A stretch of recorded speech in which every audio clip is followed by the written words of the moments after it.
Hello and welcome to a Django tutorial.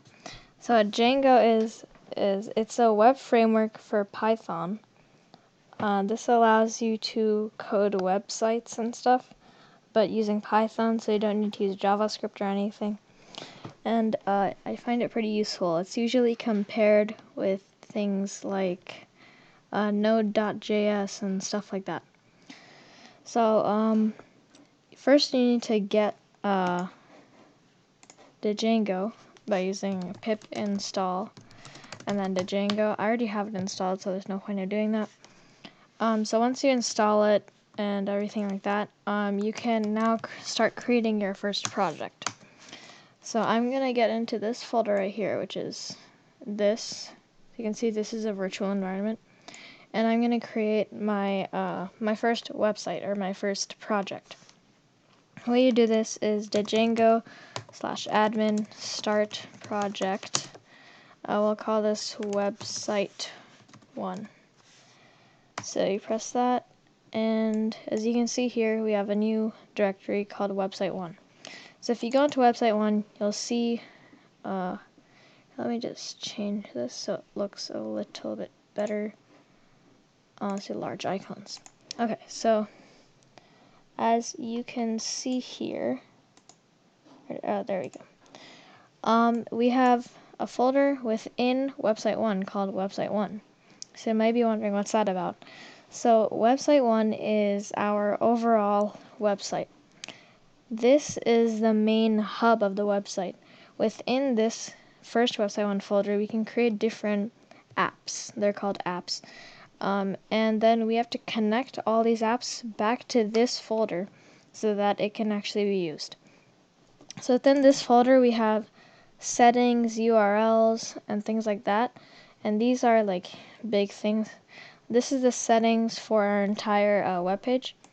But we can start off by creating a app. So you put the Django admin. Actually, first you have to get into the website directory. And now you can say the Django admin start app. Let's call this test. If we type that in, you should see a new thing here called test. So this is our main directory. So there's this first website 1 right here. Within that, we have this website 1, which is the hub of the website, and these are the apps within the website. So now that we have that, we can remove this for now. And now we can start actually coding. So if we come into here, you'll see that there's different stuff here from the other folder. Here we have migrations, init, admin, apps, models, test views. Here we have init, settings, URLs, and WSGI. So let's start by coming into the test project and explaining what these all are. So at least the main 2 we'll be working with right now. Actually 3. So this is the models. This is the models code, and this is essentially your databases, and we'll get more into that a bit later. This is the views code. Now this one we'll get into right away. It is what your user will see once they enter your website. This is pretty important. And then there's another thing you should put in here that is not in here already. How should I say that? I'll just say text document. Let's say, actually I don't know why it's coming out like that. URLs, but this should actually not to be like that. Here, let me just change that. Let's move urls.txt to urls.py.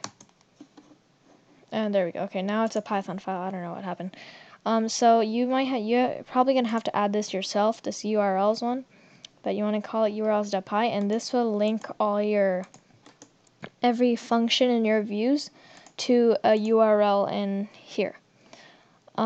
So everything, like every view that you put in here that the user will see once again to your website, you have to manually link it to a URL, which will all go in here.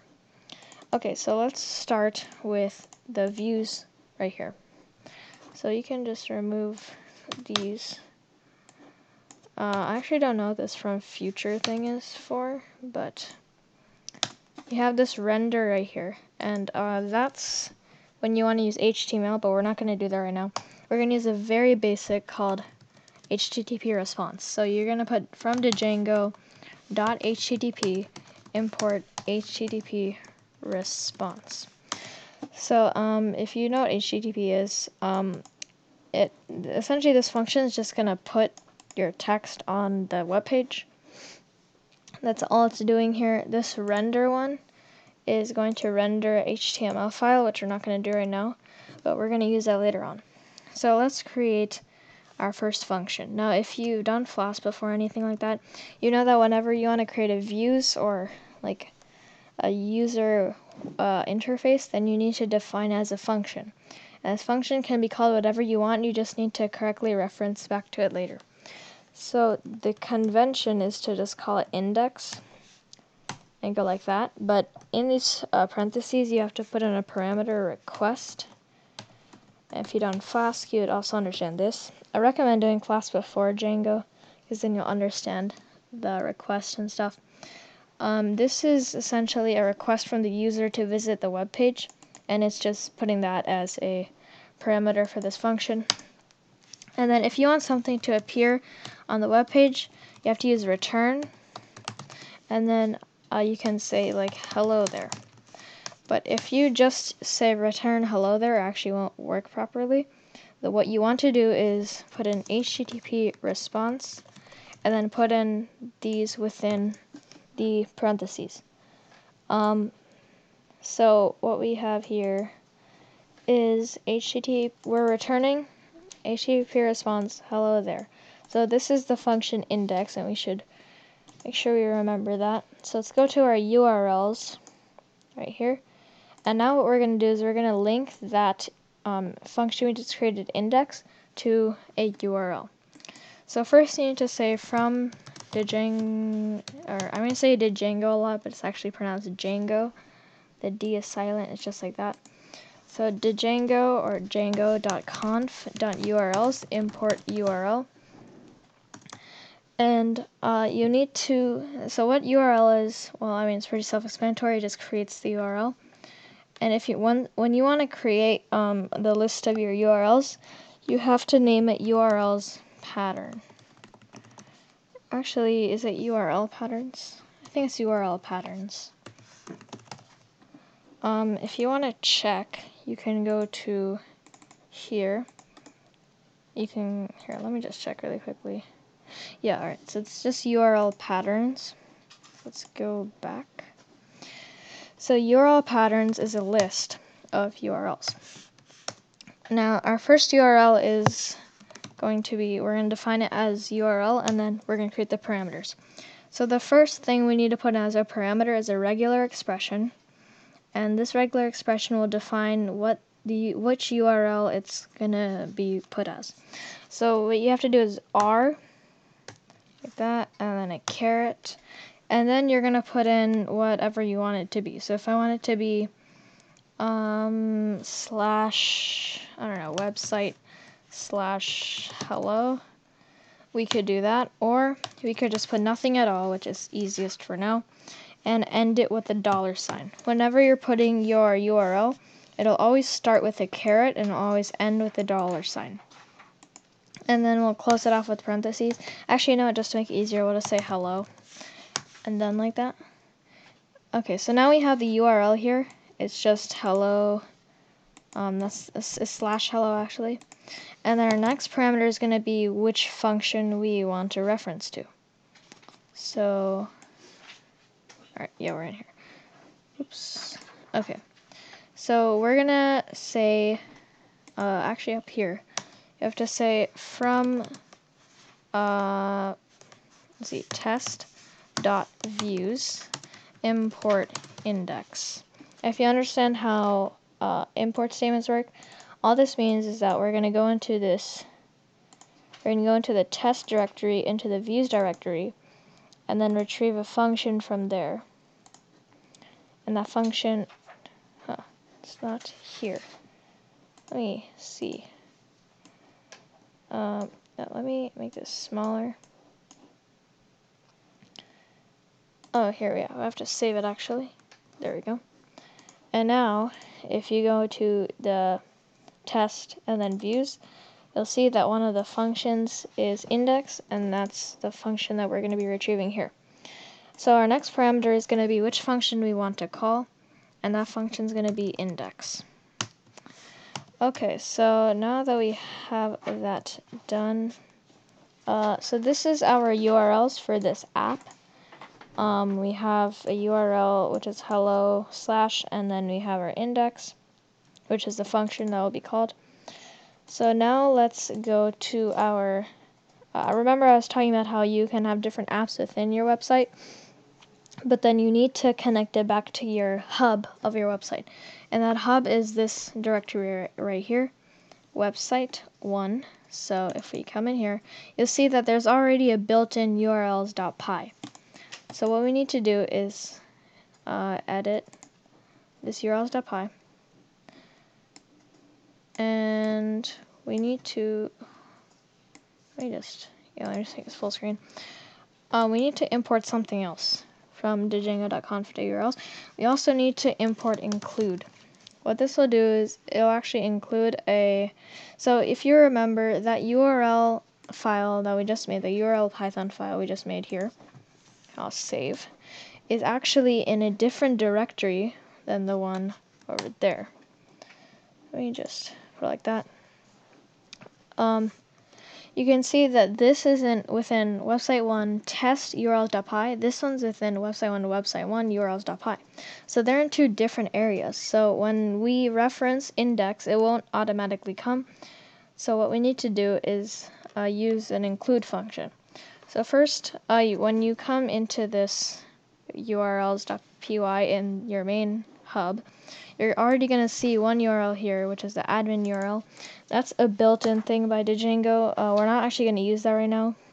We're going to create our own. So after the comma, you're going to do something similar to what we did before. R, and then, let's see, caret. I'm going to call this test dash and then apostrophe. And what are we gonna do? So what we're gonna do is, instead of calling the function immediately, we're gonna say include, and then within here we're going to say actually, do I use here, let me pull this up. Yeah, okay. Within the apostrophe, you're going to say test.urls. So as you can see here, test.urls, that's what we have here. Test.urls, so we're referencing this file right here. So instead of manually typing the thing here, if we were to have multiple URLs here, we can include all of these URLs and just immediately put it here just by referencing the file which it's in a different directory. So if we save that, and now if you want your thing to work, you actually have to go to, let's go to command prompt, and let's go to n1 cd website 1, and now we're going to say, so actually, let me explain this really quickly. If you go into env1 and then you go into website 1, you'll see that we have test website, and then we also have manage.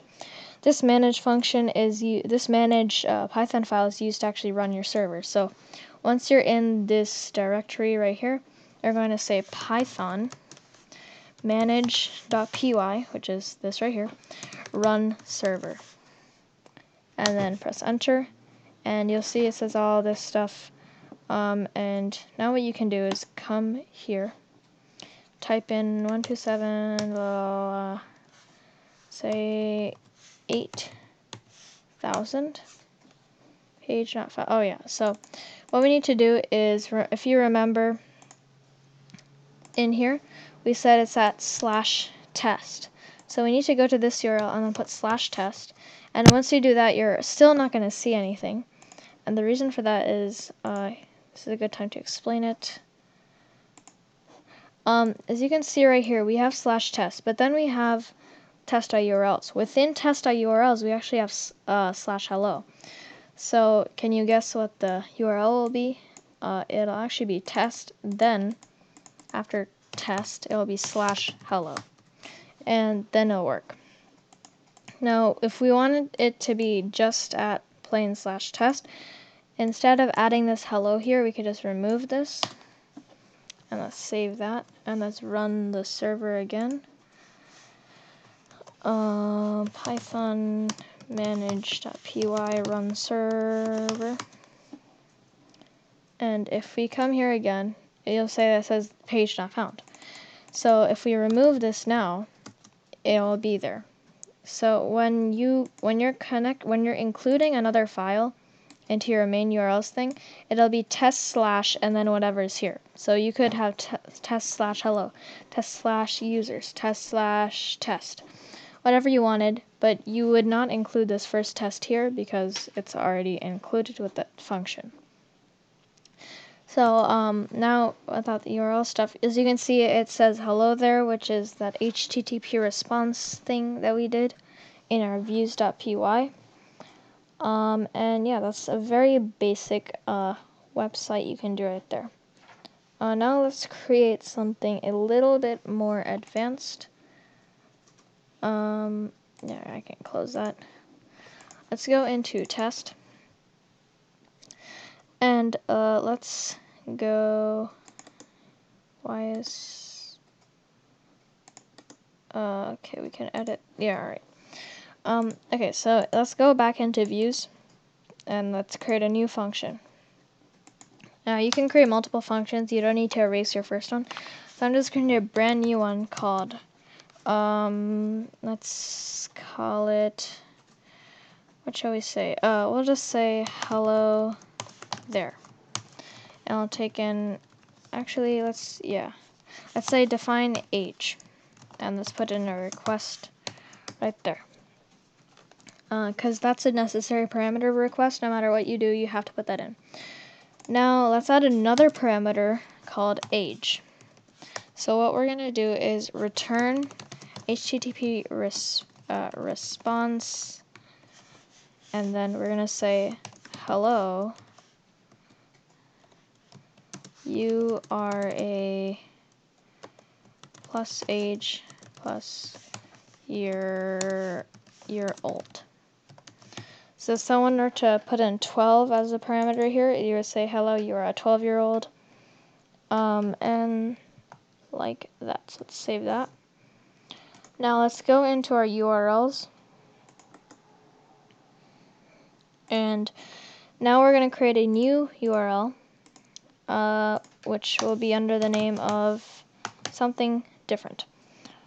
So we'll just put in the normal caret and everything.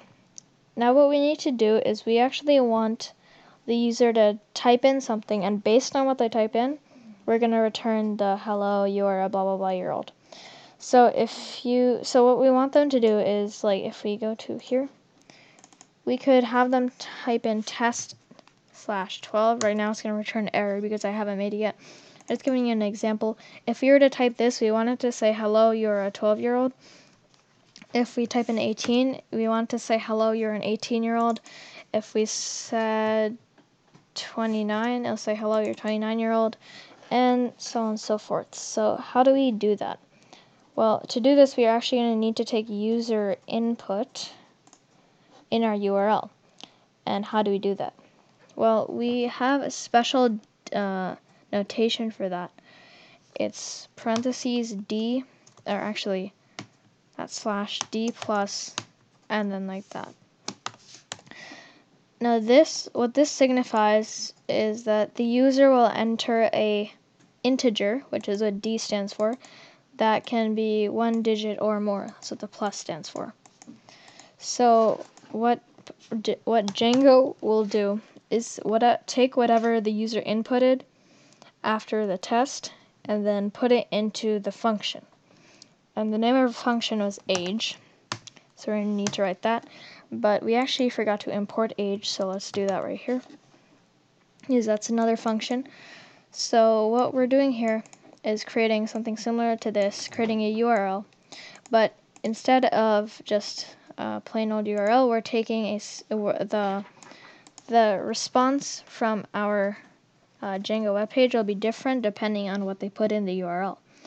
And they're going to put in a integer of 1 digit or greater, and then Django will automatically take this and input it into age, that age function. And if you remember, we had a parameter for that, so that'll work out perfectly. So let's save that. We can close this, and we actually don't need to do anything anymore with this URLs, because we already included that test.url, so no matter what we change to test.urls, we actually don't have to do anything here, so that's why it's kind of useful. We only have to change it in one location, not two. That's why people use include. So now let's quit the server with Control-C. It says control break, but that's what Control-C is. And we're going to say python manage.py run server. Okay, so now if we come back here, and we say /test/29, hello, you are a 29-year-old. If I were to say /73, hello, you're a 73-year-old. And I can put it as big as I want, and it'll just say, hello, you're a blah, blah, blah year old. Now let's create a little more of an interactive website than this. Let's make it, let's make it return a random number between the number you put and between 0 and the number you put. This is a common thing that a lot of people do when starting off with Django. Let's go to website, let's go to test, and let's create a new function. And I'm going to call this one define random. And I'm going to take in request, and I'm also going to take in a, just call it a number. And you actually need to import random, so I'm going to say import random. Okay, so we're going to say that my number equals random.randint 0 and integer of number. Now the reason why I put integer there is because when Django puts that number in here, I actually think it's going to return as a string.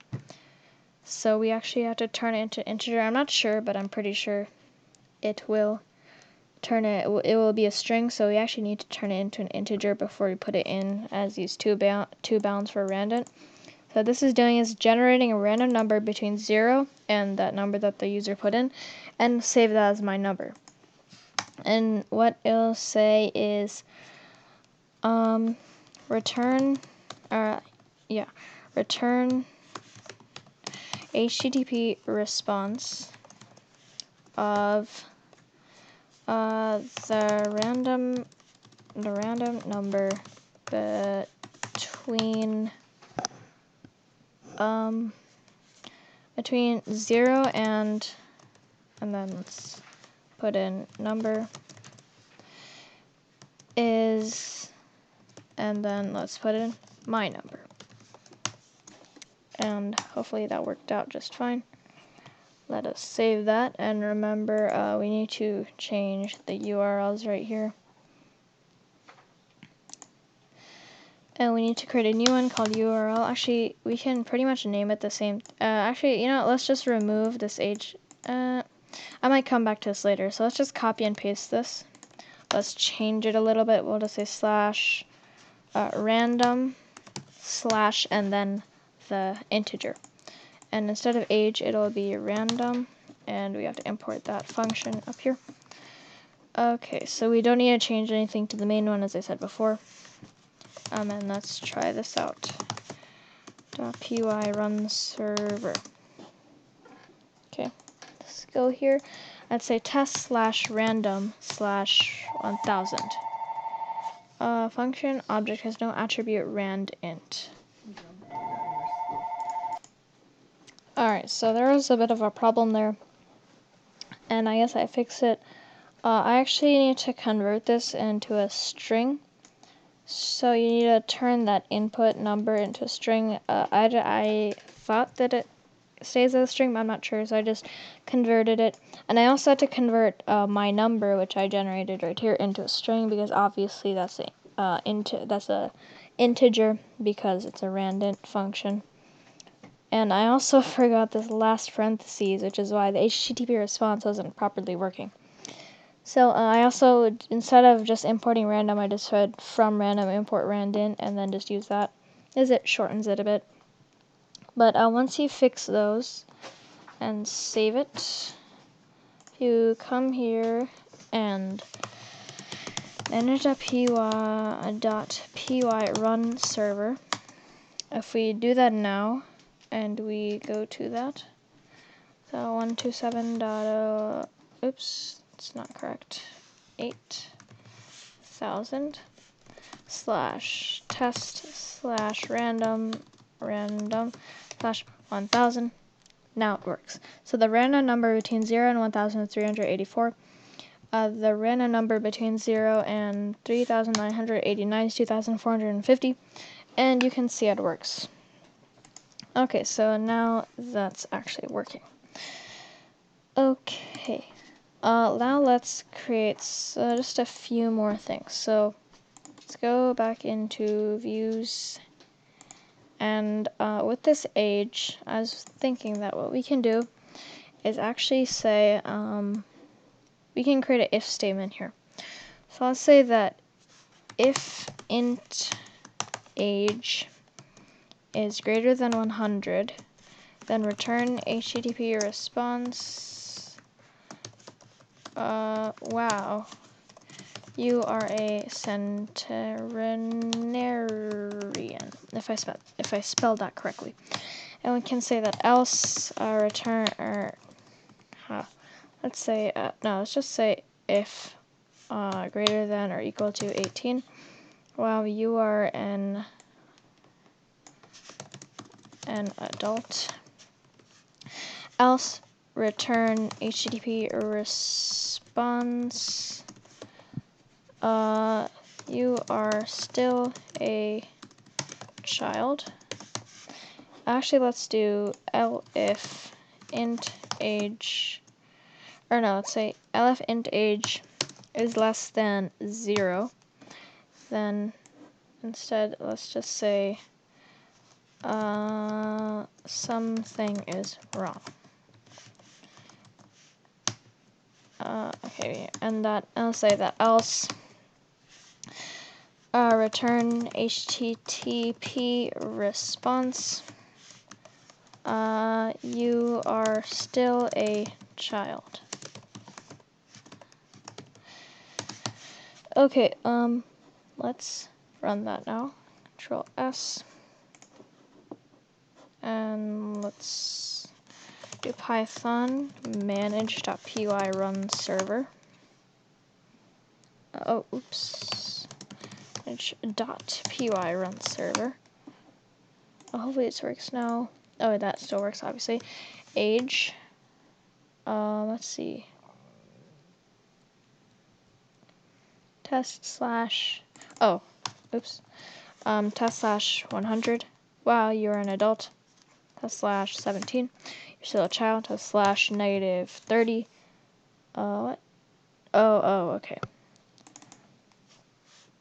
Yeah, so the problem is that we had D+. This doesn't allow negative numbers, so that's why it didn't work. But anything about that works just fine. Oh, you're an adult. What about 18? You're still an adult because I said it greater than or equal to. So, yeah, let's change this around a bit. So it looks kind of boring now, just this paragraph kind of stuff. So we can actually add some HTML. Now, what I'm about to do is not actually the best way to put in HTML, but we'll go over that later. So if you want to do that, you can just say like h1, and then h1. I'll just do one of them for now. And if we run the server again, Python manage.py run server. There we go. You'll see now it's a heading 1, which is what we put in right here. So we can put in HTML tags within the Python, but that's actually not really good to do because it's kind of hard to see and everything. The best thing to do is actually make a template, which we'll go over, yes, next time. But yeah, these were the basics of Django. I hope you learned something, and yeah, see you in the next tutorial.